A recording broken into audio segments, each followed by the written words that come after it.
Nakilala ni Tinding ang dating asawa ni Don Julio, si Senyora Caballero.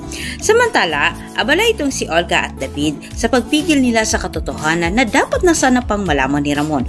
Ngunit kusa namang nilapitan si Tinding sa palanggalang laban sa pagbalik ni Olga sa katotohanan. Si Senyora Bettina Caballero, ang ina ni Ramon, ang dating asawa ni Don Julio. Nagkakilala sila sa hindi inasahang pagkakataon.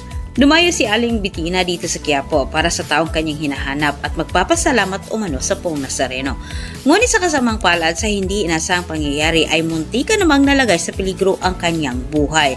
At tilang inaadya din ng panahon na maabutan siya ni Tinding at Noy para magkakilala din silang dalawa.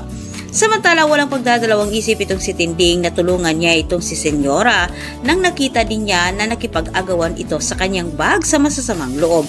Labis naman ang pagpapasalamat ni Senyora dito kay Tinding dahil sa pagligtas umano sa kanyang buhay at nais naman ni Senyora na bumawi kay Tinding. Binigyan ni Senyora itong si Tinding ng calling card, sabay sabi na sakaling kailangan umano ni Tinding ng tulong ay maaari umano siyang tawagan kahit anong oras. Parang pamilyar naman ni Tinding ang pangalan ni Senyora, ngunit hindi lang niya matandaan kung sila'y magkakakilala at napag-alaman din ni Tinding na maraming preso parang natulungan itong si Senyora na palabas na nawalan ng pag-asa.